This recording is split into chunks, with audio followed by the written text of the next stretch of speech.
Hello बच्चों, chemistry class में आपका स्वागत है और मैं हूं आपका केमिस्ट्री टीचर सतीश श्रीवास्तव। आज मैं आपके लिए जो टॉपिक लेकर आया हूं और वो टॉपिक है मेरा क्या, मेजरमेंट ऑफ इलेक्ट्रोनेगेटिविटी, विद्युत ऋणात्मकता का मापन। तो फिर स्टार्ट करते हैं हम अपना ये टॉपिक। तो देखो, जो इलेक्ट्रोनेगेटिविटी है उसके मेजरमेंट के लिए डिफरेंट स्केल्स प्रपोज्ड की गई हैं। तो उनमें से जो इम्पोर्टेंट स्केल्स हैं उनको मैं इस टॉपिक में डिस्कस करूंगा। तो फिर स्टार्ट करते हैं हम अपना ये टॉपिक। तो देखो, इसमें फर्स्ट स्केल ली है वो है पाउलिंग स्केल। आपको डायरेक्ट ये फॉर्मूला याद रखना है। इस फॉर्मूले से हमें इलेक्ट्रोनेगेटिविटी का मेजरमेंट करना है। तो ये फॉर्मूला है XA minus XB equal to 0.208 root delta E। Delta E कैसे कैलकुलेट करोगे? तो ये है बॉन्ड एनर्जी AB की minus root bond energy of A2 into bond energy of B2 molecule. मतलब ये है यहाँ पर bond dissociation energy of AB bond, ठीक है। EAA जो है वो है A मॉलिक्यूल की बॉन्ड एनर्जी और या A बॉन्ड की बॉन्ड एनर्जी, और ये जो है B मॉलिक्यूल या B बॉन्ड की बॉन्ड एनर्जी, ये किसमें होनी चाहिए? किलो कैलोरी पर मोल में, तब ये रिलेशन लगेगा। और यहाँ XA और XB ये A और B मॉलिक्यूल्स की इलेक्ट्रोनेगेटिविटी है। समझ गए ना बच्चों? A और B की ऋण विद्युताएं हैं। जब आप ये डिफरेंस लोगे तो ध्यान रखें कि XA में जो XA की वैल्यू है XB से ज्यादा होनी चाहिए। मतलब मोर इलेक्ट्रोनेगेटिविटी जो है वो यहाँ रखोगे और लेस यहाँ रखोगे। दूसरा, इसी तरह का जो फॉर्मूला है वो ये है। यहाँ पर वैल्यू चेंज हुई है, बाकी यही रिलेशन है। तो इसमें यहाँ ये तब यूज करेंगे जब बॉन्ड एनर्जी किलो जूल पर मोल में। समझ गए ना? मतलब ये किलो कैलोरी पर मोल में हो तब ये फॉर्मूला, किलो जूल पर मोल में हो तब ये फॉर्मूला यूज करना है। अभी हम एक न्यूमेरिकल देखेंगे, पहले आप इसे नोट करें।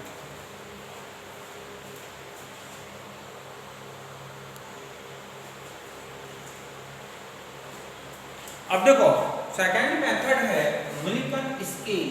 तो मिलिकन स्केल में जो है इसका फॉर्मूला होता है एलिमेंट की, ठीक है, इलेक्ट्रोनेगेटिविटी इक्वल टू होता है उस एलिमेंट का ionization potential plus electron affinity upon 2। तो इस तरह से यहाँ XM है मिलिकन स्केल से मेजर की गई एलिमेंट की इलेक्ट्रोनेगेटिविटी। इस XM और जो पाउलिंग स्केल से एलिमेंट की इलेक्ट्रोनेगेटिविटी मेजर की गई है, उन दोनों का ये रिलेशन है।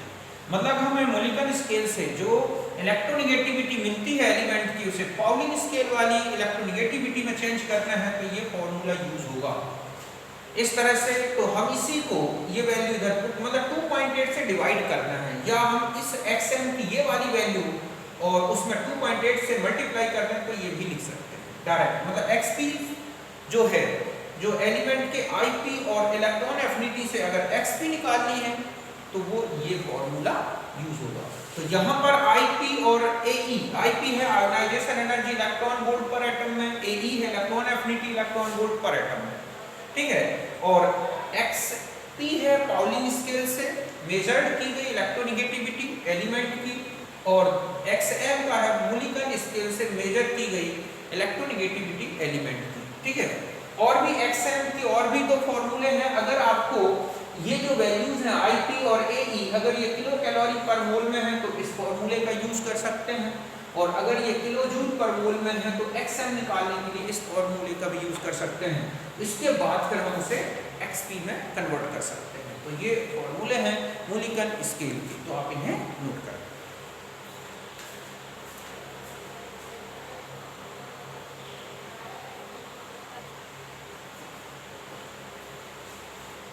अब देखो, थर्ड स्केल है और वो है अलार्ड-रासौग स्केल।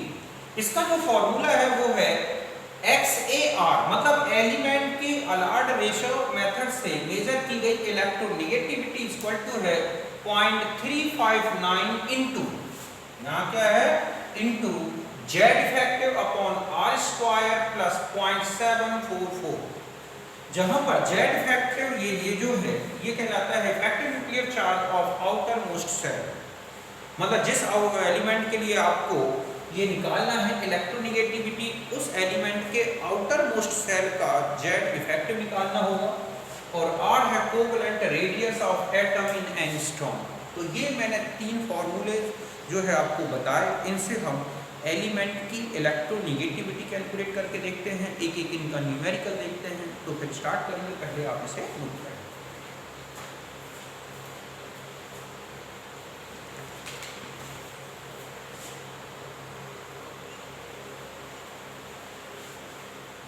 अब देखो, आपको ये क्वेश्चंस दे रखे हैं, calculate electronegativity of fluorine by using following data.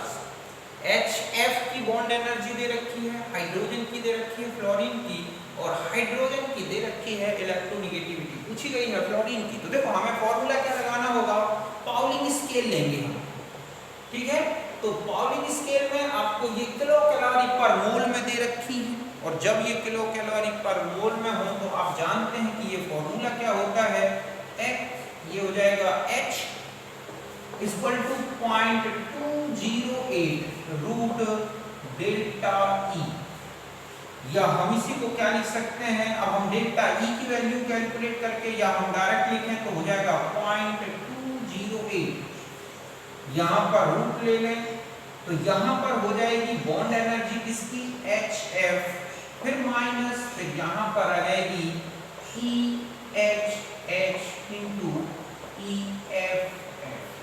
बस अब हम वैल्यू पुटअप करेंगे तो ये हो जाएगा 0.208 रूट, ये हमें दे रखी है HF की, तो हम कितना लेंगे 134.6, फिर माइनस यहाँ पर आ जाए। अब हमें इनकी वैल्यूज और लेनी है, तो हमें ये हो जाएगा 104.2 इंटू 36.6। बस अब आपको ये सॉल्व करना है। यहाँ पर ध्यान रखें कि HF अब यहाँ पर और XH, तो X ये हो जाएगा 2.1। अब हम इसको सॉल्व करेंगे, ये जो लगभग आ रही है 3.78 के करीब। इस तरह से आप इसे कैलकुलेट करके देख लेना, ये वैल्यू आएगी, तो आप इसे नोट करें।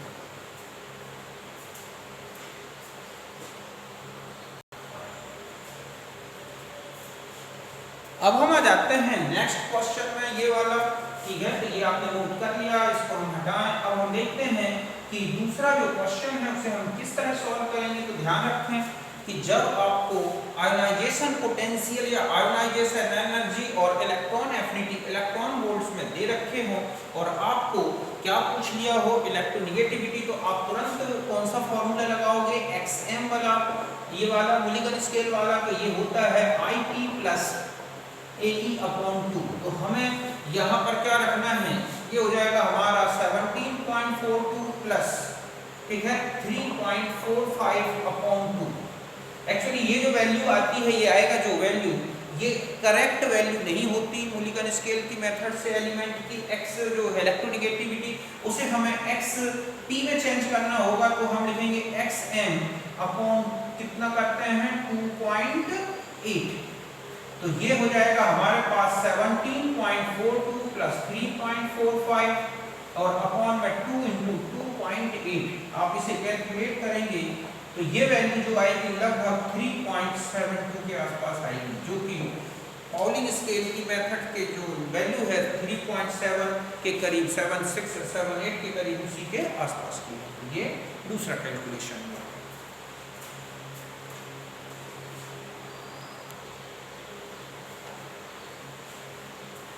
अब देखो जो थर्ड क्वेश्चन है वो है कैलकुलेट, ठीक है, इलेक्ट्रोनेगेटिविटी ऑफ सिलिकॉन, ठीक है, Xi of silicon using Allred Rochow method. आपको रेडियस दे है सिलिकॉन की 1.175। हमें क्या करना है कि ये फॉर्मूला यूज करना है, क्योंकि अलार्ड-रासो मेथड का तो ये फॉर्मूला है 0.359 into Z effect upon R square plus 0.744। अब ध्यान रखें कि यहाँ Z इफेक्टिव निकालना होगा। तो सबसे पहले हम सिलिकॉन का क्या लिखेंगे, इलेक्ट्रॉनिक कॉन्फ़िगरेशन जो होता है 1s2 2s2 2p6 3s2 3p2। जिस ये है आउटर मोस्ट ऑर्बिट, हम इसे n मानेंगे तो ये क्या हो जाएगी n-1, तो ये क्या हो गई n-2, एक क्वांटम नंबर नीचे चलते जाएंगे। आप जानते हैं, ये मैंने पहले ही बताया Z इफेक्टिव कैलकुलेट करने का कि n ऑर्बिट के पर इलेक्ट्रॉन के लिए जो सिग्मा की वैल्यू है, सीडिंग कांस्टेंट, वो होती है 0.35 पर इलेक्ट्रॉन।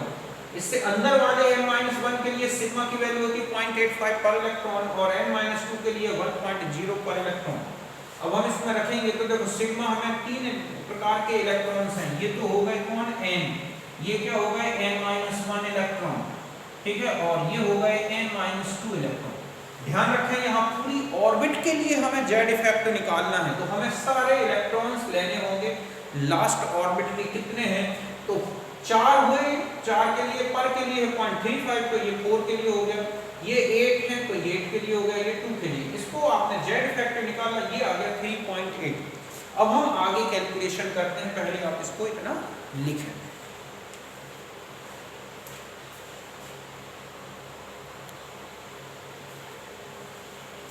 अब देखो हमें जेड फैक्टर पता है, ठीक है, तो अब हम क्या करेंगे, इस फॉर्मूले में रखेंगे कि XSI इक्वल टू कितना हुआ, तो ये हो जाएगा 0.359 इंटू ये हमारे पास आया है 3.8, ठीक है, और अपॉन में कितना हो जाएगा 3.8 अपॉन इसकी इलेक्ट्रॉन ये दे रखी है बॉन्ड एंड कोवेलेंट रेडियस 1.175 इसका स्क्वायर और प्लस 0.744। अब आप इसे सॉल्व कर लें, ये लगभग 1.73 के आसपास आ रही है वैल्यू, और इसको सॉल्व करने से तो ये अलार्ड रेशो से निकाली गई क्या हो गई, इलेक्ट्रोनेगेटिविटी ऑफ सिलिकॉन। तो यहां तक समझ में आ गई, आप इसे नोट करें।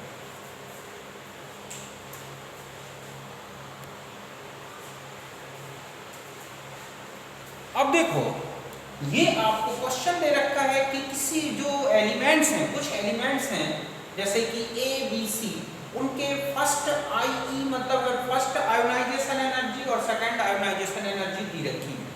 आपसे पूछा गया है कि ए बी सी में कौन सबसे रिएक्टिव मेटल है, कौन इनर्ट है, कौन डाई एटॉमिक मतलब डाई पॉजिटिव बनाएगा आयन।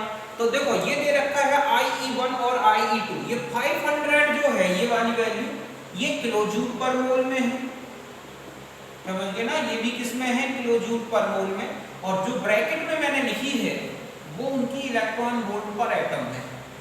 ऐसे बी का है तो इसकी है 500 और 1732 सेकंड, और ये है फर्स्ट, बी की ये है फर्स्ट और ये है सेकंड, सी की ये है फर्स्ट और ये है सेकंड। ब्रैकेट में जो वैल्यूज लिखी हैं वो है इनकी ionisation energy electron volt per atom में। अब आपसे पूछा गया कि which of the above element like to be inert reactive metal and metal which form MX2। तो देखो सबसे पहला फर्स्ट आप देखोगे कि यहाँ पर फर्स्ट की जो आयोनाइजेशन एनर्जी है 5.1 इलेक्ट्रॉन वोल्ट या 500 किलो जूल पर मोल है, और सेकंड बहुत ज्यादा है 17.95। तो हम जानते हैं कि एकदम से अब्रप्ट चेंज आ जाए आयोनाइजेशन एनर्जी में, तो वहां पर जो है इलेक्ट्रॉन, जो लास्ट इलेक्ट्रॉन है वो किससे निकल रहा है, इनर्ट कोर से, इनर्ट गैस कोर से। तो इसका मतलब है कि इसमें केवल एक ही वैलेंसी इलेक्ट्रॉन है, और एक वैलेंसी इलेक्ट्रॉन वाले जो एलिमेंट्स है एल्कली मेटल्स बहुत ज्यादा रिएक्टिव होते हैं, तो ए बहुत ज्यादा रिएक्टिव होगा। दूसरा है जो बी में फर्स्ट आयोनाइजेशन एनर्जी बहुत ज्यादा है, जबकि इनका डिफरेंस ज्यादा नहीं है। तो इसका मतलब ये हुआ कि बी जो है, जो बहुत ज्यादा आयोनाइजेशन एनर्जी केवल इनर्ट गैसेस की ही होती है, तो बी एक इनर्ट गैस है, समझ गए ना, इनर्ट एलिमेंट है। फिर सी में आ जाए तो देखो आप यहाँ का डिफरेंस अगर आप देखें कि ये 9.0 इलेक्ट्रॉन वोल्ट है, वो 18.13 इलेक्ट्रॉन वोल्ट है। अगर आप डेल्टा IE कैलकुलेट करते हैं और वो 11.0 इलेक्ट्रॉन वोल्ट से, ठीक है, कम आ जाता है ये डिफरेंस, तो हम जानते हैं कि हायर ऑक्सीडेशन स्टेट क्या होगी, स्टेबल। तो इसका मतलब है कि इसमें फर्स्ट इलेक्ट्रॉन निकलने के बाद सेकंड भी निकल जाएगा और 2+ पॉजिटिव आयन बनाएगा, इसीलिए सी जो है वो क्या बनाएगा, MX2 टाइप का हैलाइड बनाएगा। तो इस तरह के क्वेश्चंस काफी दे रखे हैं बुक में, एक्सरसाइज में आप जरूर इनको सॉल्व करें, अच्छी तरह से समझें, ये काफी इंपॉर्टेंट हैं, आते हैं, ठीक है, तो आप इसे नोट करें।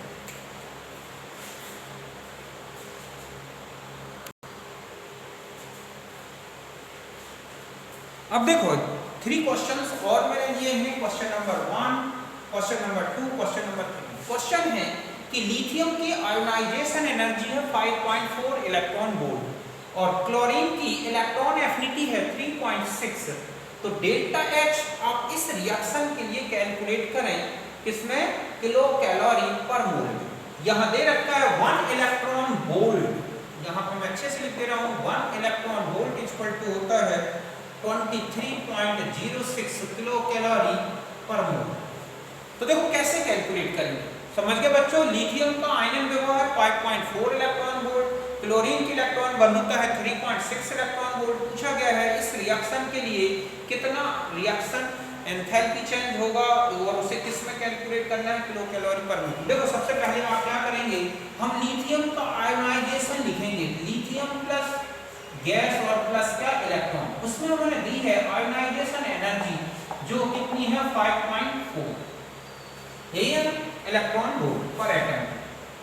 और दूसरा प्रोसेस होगा कि इसमें इलेक्ट्रॉन एफिनिटी दे रखी है, इलेक्ट्रॉन बंद होगा तो यहाँ इलेक्ट्रॉन जब जुड़ेगा तो यहाँ पर एनर्जी निकलेगी, तो हम उसमें लिखेंगे Ae = -3.6। अब हम इन दोनों रिएक्शंस को जोड़ दें तो हम लिखेंगे Li गैस प्लस Cl, ठीक है, गैस था, ये भी गैसियस स्टेट में था और बना Li प्लस और Cl माइनस गैस।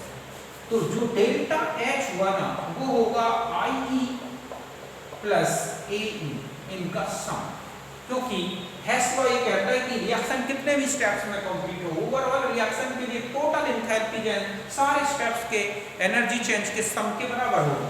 तो इस तरह से डेल्टा H देखो कितना आया, तो हम लिखेंगे यहाँ क्या 5.4 माइनस 3.6, तो ये आएगा 1.8 इलेक्ट्रॉन वोल्ट। अब आपको लेकिन ये किसमें पूछा गया है किलो कैलोरी, तो आप जानते हैं कि 1 इलेक्ट्रॉन वोल्ट = 23.06 किलो कैलोरी पर मोल, इसलिए आपको 1.5 इलेक्ट्रॉन वोल्ट में कितना हो जाएगा, तो आप लेंगे 1.8 इंटू 23.06 किलो कैलोरी पर मोल। अब ये जो कैलकुलेशन होगी वो टोटल ये जो वैल्यू आएगी यही होगी डेल्टा H इसमें किलो कैलोरी पर मोल में, वो कैलकुलेट कर लेना। तो यहाँ तक आप समझ गए होंगे, आप इसे नोट कर।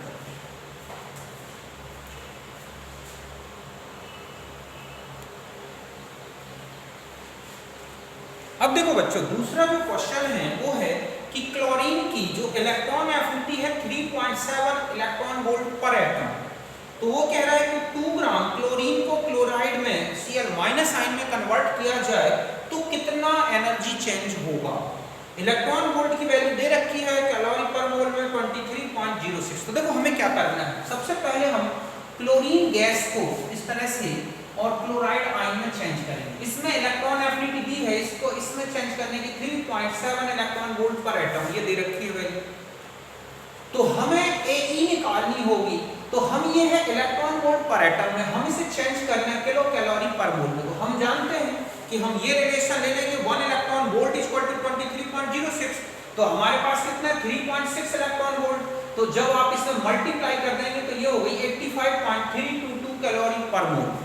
समझ गए मतलब क्या हुआ इसका कि 1 मोल, ठीक है, क्लोरीन जब किसमें चेंज होता है क्लोराइड में, तो जो ये है Ae है वो कितनी हो गई 85.322 किलो कैलोरी।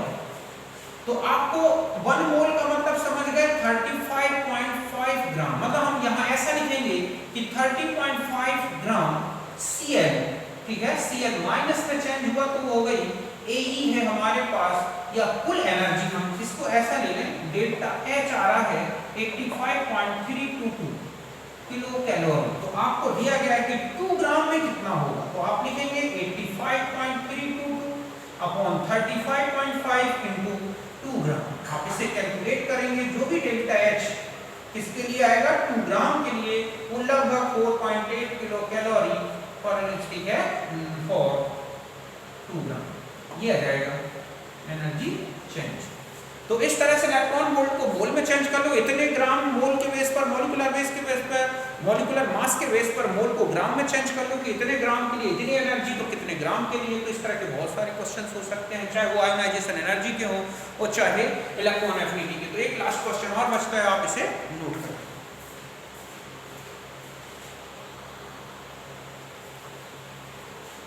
अब देखो लास्ट क्वेश्चन है हमारे पास, calculate energy for ionisation of 2.3 milligram of sodium, ठीक है। अब आपको आयोनाइजेशन एनर्जी ऑफ सोडियम दे रखी है 495 किलो जूल पर मोल। सोडियम वेपर का मतलब है सोडियम को सोडियम वेपर में, मतलब हम यहाँ ऐसा लिखेंगे Na गैसियस स्टेट में है, इसको चेंज किया गया Na plus electron gaseous state में। इसमें टोटल जो एनर्जी है आयोनाइजेशन वो दे रखी है, कितनी लगी 495, ठीक है, किलो जूल पर मोल। मतलब ये है कि 1 मोल Na मतलब है कि 23 ग्राम, ठीक है, आयोनाइज्ड बाय 495 किलो जूल पर मोल। तो आपको दे रखा है